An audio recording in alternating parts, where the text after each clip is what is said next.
जय श्री श्याम दोस्तों, स्वागत है आपका अपने YouTube चैनल सुनीता श्याम दीवानी में। तो दोस्तों, आज मैं आपको एक भक्त बुढ़िया की कथा सुनाने जा रही हूँ। तो आइए शुरू करते हैं। ये बात बहुत पुरानी है। एक महिपालपुर गांव में एक अंधी बुढ़िया रहती थी। वह शिव की परम भक्त थी। आंखों से भले ही दिखाई नहीं देता था, परंतु वह सुबह शाम शिव की पूजा में मगन रहती थी। शिवजी बुढ़िया की भक्ति से बड़े प्रसन्न हुए। उन्होंने सोचा, ये बुढ़िया नित्य हमारा स्मरण करती है, परंतु बदले में कभी कुछ मांगती नहीं। शिवजी बोले, इसे हमारी भक्ति का फल तो मिलना ही चाहिए। ऐसा सोचकर शिवजी एक दिन बुढ़िया के सम्मुख प्रकट हुए तथा बोले, माई, तुम हमारी सच्ची भक्त हो। जिस श्रद्धा व विश्वास से हमारा स्मरण करती हो, हम उससे प्रसन्न हैं। अतः तुम जो वरदान मांगना चाहो हमसे मांग सकती हो। बुढ़िया बोली, प्रभु, मैं तो आपकी भक्ति प्रेम भाव से करती हूँ। मांगने का तो मैंने कभी सोचा ही नहीं। मुझे कुछ नहीं चाहिए। शिवजी बोले, हम वरदान देने के लिए आए हैं। बुढ़िया बोली, मुझे मांगना तो नहीं आता।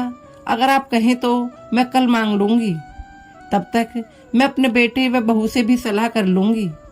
शिवजी कल आने का वादा करके वापस लौट गए। बुढ़िया का एक पुत्र व एक बहू थी।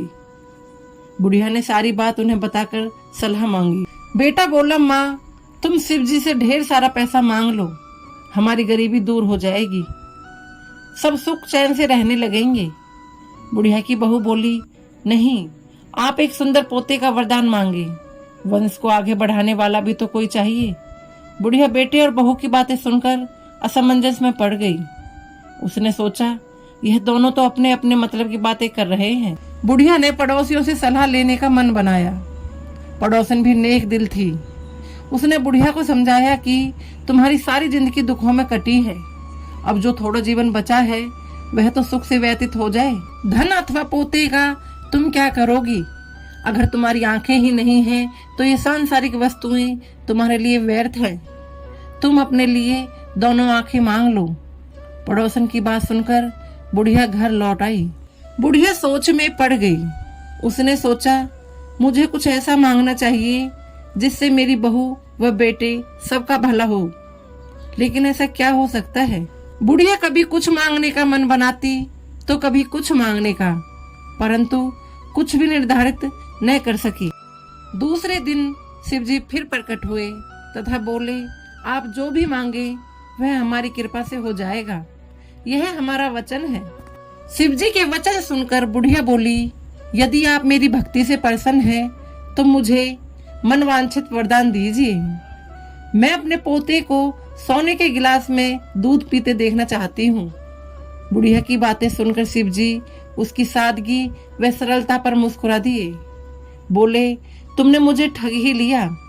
मैंने तुम्हें एक वरदान मांगने के लिए बोला था, परंतु तुमने तो एक वरदान में ही सब कुछ मांग लिया। तुमने अपने लिए लंबी उम्र तथा दोनों आंखें मांग ली। बेटे के लिए धन व बहू के लिए पोता भी मांग ही लिया। पोता होगा, ढेर सारा पैसा होगा, तभी तो वह सोने के गिलास में दूध पिएगा। पोते को देखने के लिए तुम जिंदा रहोगी, तभी तो देख पाओगी। अब देखने के लिए दो आंखें भी देनी ही पड़ेंगी। फिर भोले बोले, जो तुमने मांगा है वह सब सत्य होगा। ये कहकर शिवजी अंतर्ध्यान हो गए। कुछ समय के बाद शिवजी की कृपा से बुढ़िया के घर में पोता हुआ। बेटे का कारोबार भी अच्छा चल निकला तथा बुढ़िया की आंखों की रोशनी भी वापस लौट आई। बुढ़िया अपने परिवार सहित सुख पूर्वक जीवन व्यतीत करने लगी। तो दोस्तों, इस प्रकार से एक बुढ़िया ने शिवजी को अपनी भक्ति के द्वारा आखिर में ठग ही लिया। तो दोस्तों, आपको हमारी कथा कैसी लगी हमें कमेंट बॉक्स में हर हर महादेव लिखकर जरूर बताएं और हमारे चैनल को सब्सक्राइब करना ना भूलें। श्री शिवाय नमस्तुभ्यम। हर हर महादेव। जय श्री श्याम।